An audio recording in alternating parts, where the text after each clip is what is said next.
All right, folks, it is Zeballos. So we'll start. This is our regular meeting for Village Council on Tuesday, May 5th, from last week.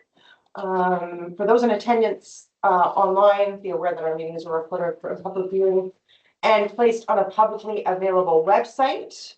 We will firstly acknowledge that we are on the unceded First Nations land of Chinnikit territory, and that will be my call to order.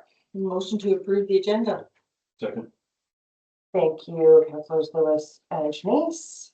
Any omissions or additions? No, seeing none, all in favor? Any opposed? That is carried. Motion to adopt the minutes of the March 24th, 2026 regular meeting of council. Thank you both. Were there any errors or omissions or anything that anybody saw? Being none, I'll call the question. All in favor? Any opposed? That is carried. Was there any business arising from those minutes? Anybody had? Seeing none, there's no delegations or petitions, so right on to correspondence. So we've got a request in front of us for a community hall rental from Chinnikit for their use of the hall for a funeral for the Chai Hatwea and the 20D John. The request is that we weigh the fees and charges. So open to comments, questions, recommendations. That would be in the form of a grant and aid. I'll have some comments on this. Okay. So this isn't really fair to put this on council constantly, and we need to deal with it, I think, in a different way. Because it is a hard thing, because it has to do with somebody's death and people's feelings and families. And so I think we need to streamline this and figure out how we're going to deal with it in a better way than it being presented to us in an open meeting and it be about a personal thing with people in our community. So I'd like to see it dealt with differently, because it makes me feel bad to say no, but to say no, I think is the right thing. And because we don't have an outline or a bylaw around this, it's you know, and it's fresh. It's very fresh. So I just think that going forward we need to get together. I think we had something going before. We had an outline of how we were going to deal with it, but it got stumped somehow. I don't remember. It was like 2 years ago. So, you know, I feel like we do need to help people, but I think it needs to be written on paper and it needs to be policy. So, that's all I got. Yeah, there was a recommendation from staff to actually have a grant and aid policy, and can you speak more to that? It was quite a few years ago, and I think that we as a council have decided not to move forward with that. Thank you, Mayor. Yes, from my recollection, there was no vote on whether it should move forward, so it just sat sort of stale, and there was no further movement on it from council. So then if you wanted to move a motion to bring something like that back, I'm sure that our staff could dig that up, and we could talk about it at a committee of the whole possibly, or something like that. Yeah, I'd move to bring that back to the table and we can discuss and try to finalize something on our rules around this. So is that your motion right now, is to get Please. get a fees and charge or a grant and aid policy to come back to this council table? Yeah. Okay.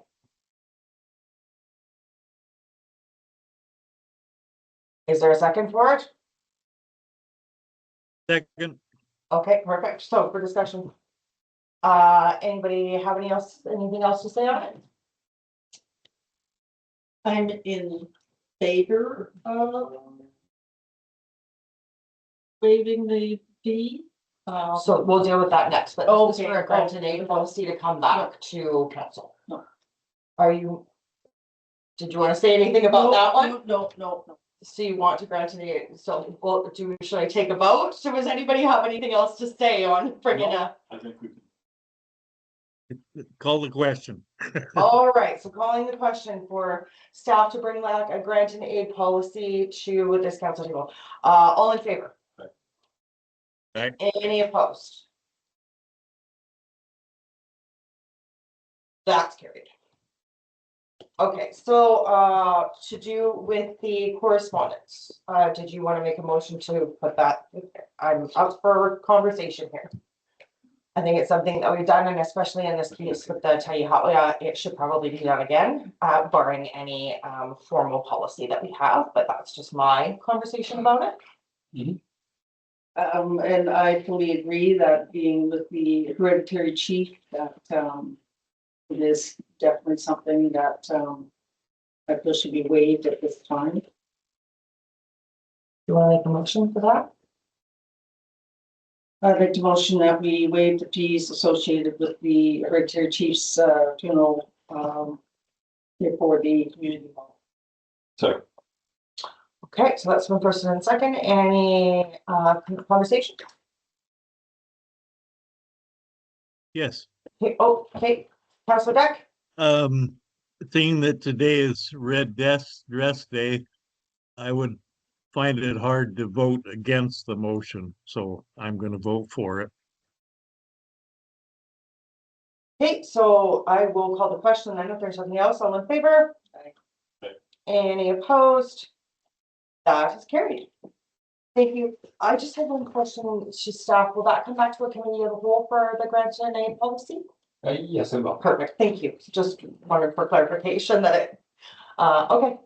So, on to reports. So our public works operations report. We have Public Works here. Is he available to answer any questions? CEO Nelson Smith? Thank you. Yes, I believe he is. Of course. Thanks. So any comments or questions on, this, long? Lots of work has been done lately. It's springtime, so there's lots of work on there. Any questions to Public Works?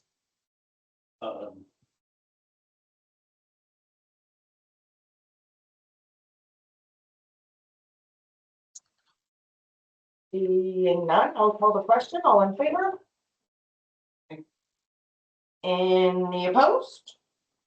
Or did you have something? I did, that's. Oh. I'm having trouble. I know what it was. Okay. Okay, Couldn't be that one. all in favor? Any opposed? So that is carried. We also have a finance report. So this is our first quarter report. This has been given to us by Lena Janice, which is our chief financial officer. Talking about what's happened for projects so far in 2026. Did anybody have any questions to CFO Janice?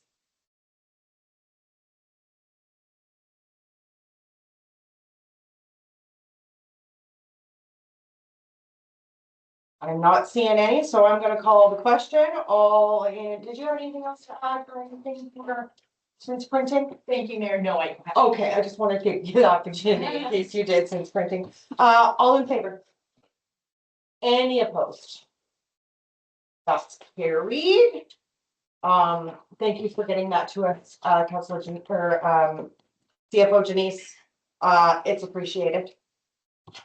And it looks so smashing as well. I can tell you took some time on it, so thank you. For the next thing, we do have our CAO operations report. It's been provided us by Pete Nelson Smith. Again, quite a long one. Spring is a busy time of year for our staff. Just opening it up for questions or conversation from people.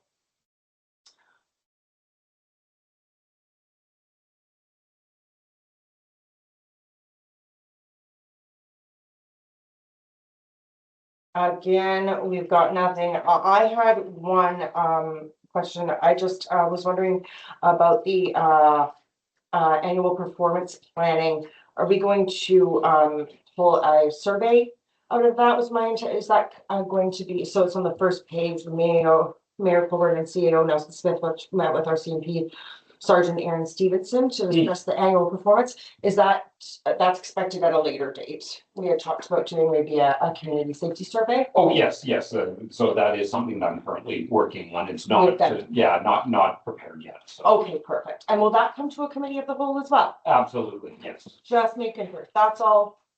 There was nothing else on there that I had. Nobody else? Seeing none, all in favor? Any opposed? Oh, we don't have to do that because nobody made a motion.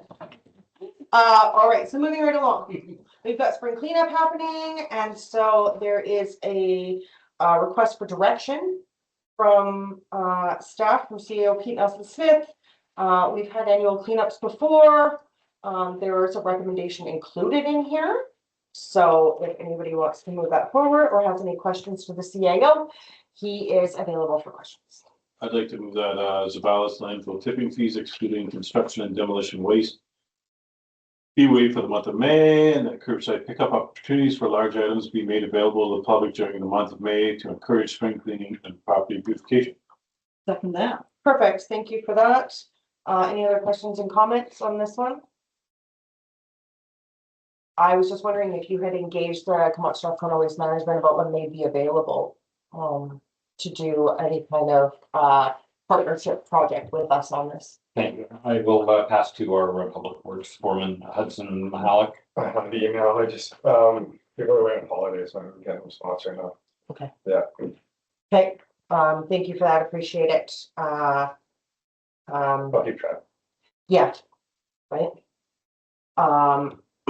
I'm not sure that they are, if they're doing a one employee, one contact policy or not, so maybe if you needed anybody from like the CAO to help you with that, that would be okay if you asked for him, because May is already here. That's the only reason I say that, so thank you for your diligence. Okay, so recommendation is that the tipping fees and we do a pickup for large items. All in favor? Aye. Any opposed? That's carried. Plan H. So Healthy Communities grant for a Parks Master Plan. As noted in the report from CEO Nelson Smith, this is number 2 on our strategic priorities list, and so I think getting some help is what was recommended in here. Is there any questions for the CAO?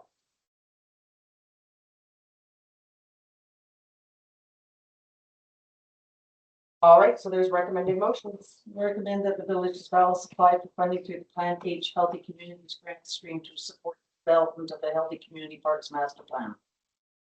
Do the end then. And that the village as well be responsible for overall grant management. Second that. Oh, perfect. Thank you, Councillor Janice. Thank you for looking for these CEO Nelson Smith. Really appreciate it. Anything that kind of helps to move this forward, I'm absolutely in favor of. No other questions or comments? Seeing none, all in favor? Aye. Any opposed? That is carried. So we have a 2026 budget presentation. And I will open the floor up to staff at this point for that. The pressure is real. Thank you, Mayor Cole. Please feel free to take as much time as you'd like, and we're here for it. Thank you. Thank you. All right, so we are nearing the end of our 2026 budget process, and I'm happy to be here presenting this to you today. So I will briefly walk you through what our budget looks like for this year. This presentation gives like a super high level overview of how we plan to fund our services, manage our expenses, and invest in the village this year.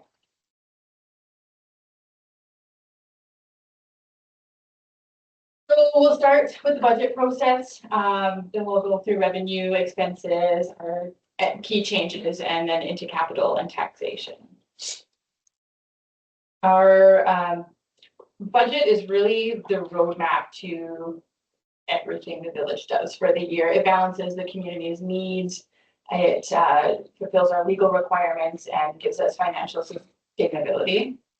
All of the meetings throughout the budget process have been open to the public, so there's been plenty of opportunities for public input along the whole process. Along with that, this meeting tonight is deemed to be the official public consultation required under the community charter. We have not received any written or verbal right now. Thank you for including that, because that was gonna be one of my questions. So moving on to revenue.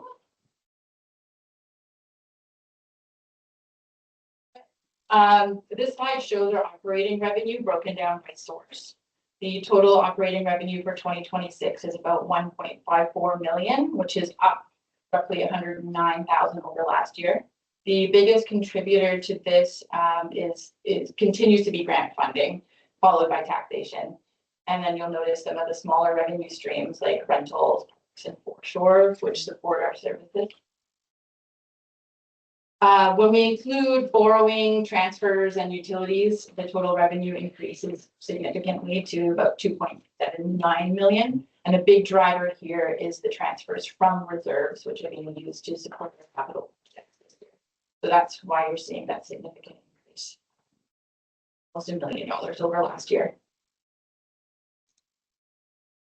And to highlight some of the key changes, overall operating revenue is relatively stable. It had, as I just mentioned, that modest increase of 109,000. But a few highlights include our grant funding, and this year we see a projected increase of about 134,000. Investment income, we're seeing a decrease just because the interest rates are going. Rental revenue is slightly down because we've repurposed the RCMP trailer to staff housing, and our utilities are up with the system the next 5 years. And then the big one that we see here is that transfer from reserves, as I just mentioned, to support our. I just have one question. Did you want to take questions during the presentation, or do you want to go to the end and then? Whatever you would prefer. Does anybody have any questions so far?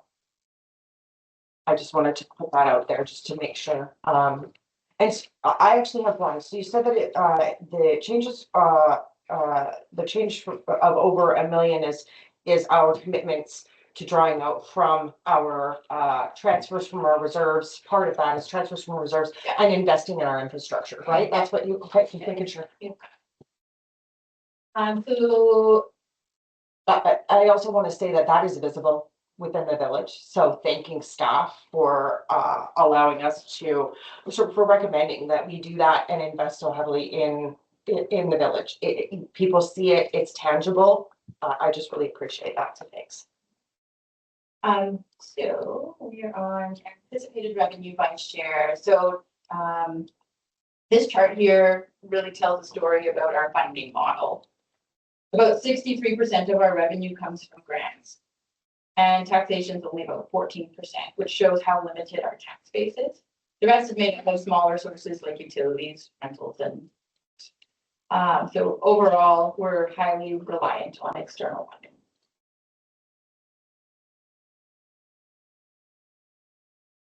Moving on to expenses, our total operating expenses for 2026 are about just over $1 million. And that's up about $97,000 over last year. The largest categories are administration, public works, and governance, and this is very standard. You'll also see the smaller service areas like parks, fire, and community services included. Does that again reflect the significant investment that we're making in the village and our infrastructure? That will be more so in the capital section. Okay. But our expenses, at administration and public works operating supports those projects. Perfect. So when we factor in transfers, debt repayment, and utilities, the total expenses align with the overall revenue, which means that we have a balanced budget. As we know, the transfer to reserves are down significantly this year, which reflects less surplus available compared to 2025. And this is associated with things like grant revenue timing, project spending, and one-time revenue. So it fluctuates year to year based on those things. And utility expenses are fairly stable, minor increases to all of it. And to highlight a few of the key changes, the governance costs are down significantly, and this is mainly due to less reliance on consultants. Grant expenses are up, which aligns with the increased grant funding. Public works costs are up due to more accurate wage allocation. We analyzed what the wages actually went to within the public works department and made some shifts that way. And also insurance for our new equipment. Our parks and library expenses are slightly down. And then as already mentioned, the transfers to reserves are down quite a bit compared to last year. This slide shows our total spending and how it's distributed. Over half is capital investing, so 54% of that. Administration and governance together make up about 27%, and the remaining portion is spread across the other service areas like public works, utilities, and protective services. So overall, there's a really strong focus in our budget on long-term infrastructure. Now on to that infrastructure investment or capital budget. The next two slides here show that we have a mix of ongoing projects from previous years and then a number of new projects for 2026. These projects are focusing on infrastructure upgrades, equipment replacement, and planning and asset management. For example, projects like the overflow bridge repairs, sewer designs, those are both major investments for this year. And a lot of these projects are funded through grants, reserves, and specific funding sources, which helps reduce the burden on taxation. We're not strictly using our surplus to fund these projects. And wrapping up with our tax distribution and impact, this pie chart shows how the taxation is distributed amongst the different property classes. This year's total tax revenue for our general municipal purposes is $237,765. In 2026, rather than focusing on percentages, we've shifted away from that and are focusing on actual dollar impact, which is a little bit more meaningful when it comes to a small tax base. So for residential taxpayers, this year's increase translates to about between $8 and $24 per month, depending on the assessed value of your property, between $100,000 and $300,000. So for reference, the median assessment in Zeballos is $123,000. That's roughly the cost of a couple of coffees or spoon meal each month. And that brings us to the end of the presentation. So if anyone has any questions, I'm absolutely happy to answer. Questions to staff? Thank you.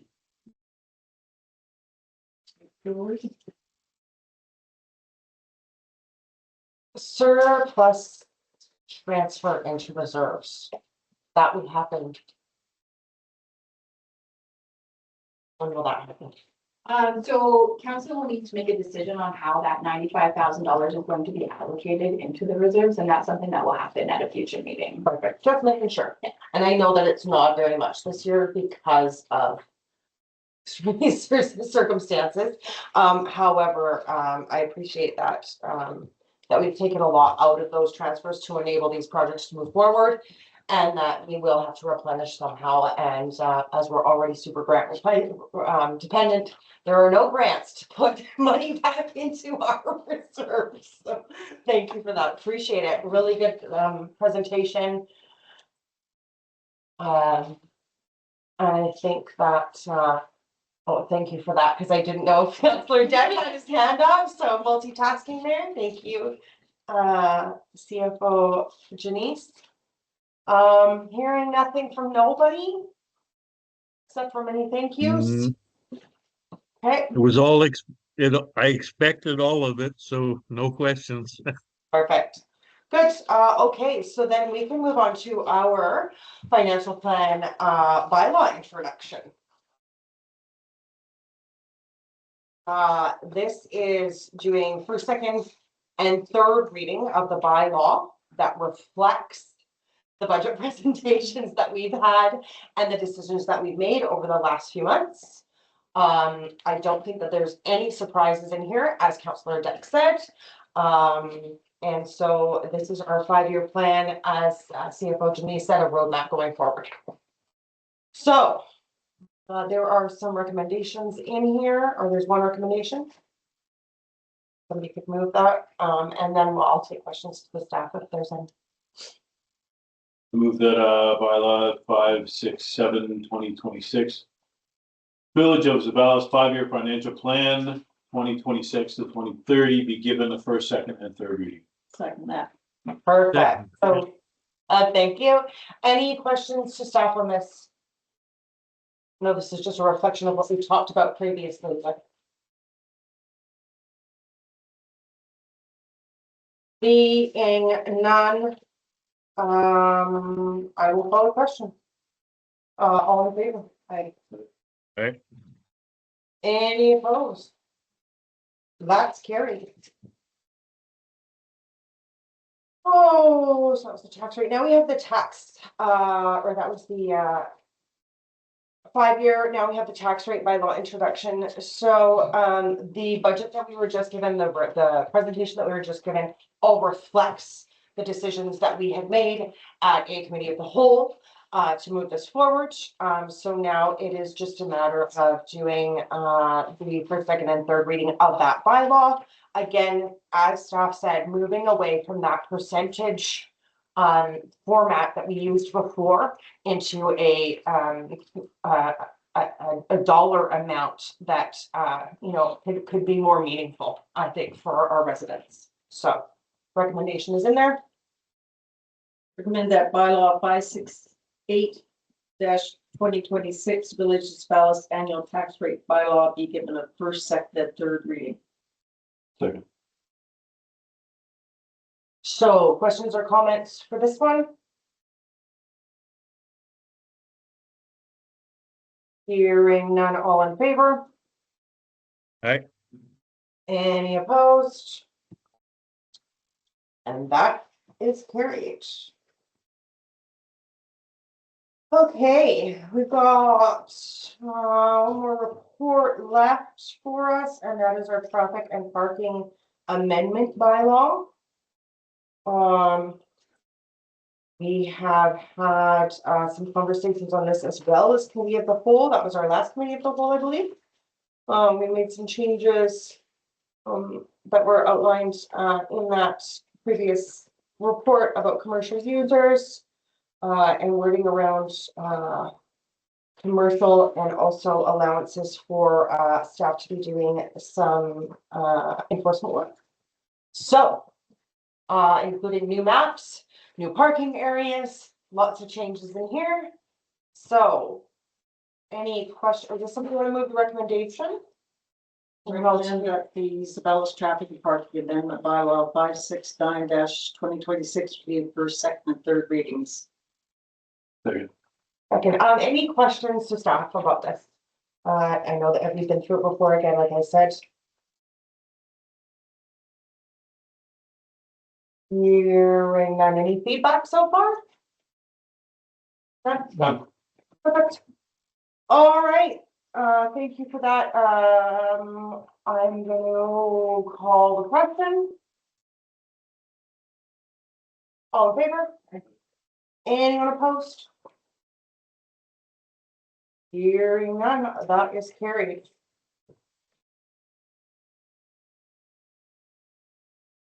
And our final, this item of business tonight is our draft letter to BC Hydro. I thank staff for working on this, really appreciate it. It says what we wanted it to say, I believe. And hoping that nobody has any questions or comments and that they're directed to send the draft in. Anybody have anything on it? Did you have anything to add? See anyone else as well? No, thank you. Okay, sorry, I just saw you looking expectantly and I was like, oh, maybe there's something in here that I need to give him time to explain. Okay, it's pretty straightforward. Yes, Yeah. I'm just, you know, I was a little bit proud of my connection to Benjamin Franklin. Thank you for that. Anything, any changes or anything anybody sees? I think it's good, I'd sign that. So do you want a resolution as per that? Yes, please. I'll make a resolution that I sign this and we send it out. In the next short while. The next business day. Second that. Anything else from anybody? All in favor? Any opposed? That is carried. We have no in camera, we have no public questions because there is no one here in the gallery. Motion to adjourn. Second. Any questions or comments? All in favor? Aye. Any opposed? That's carried, folks. Thank you.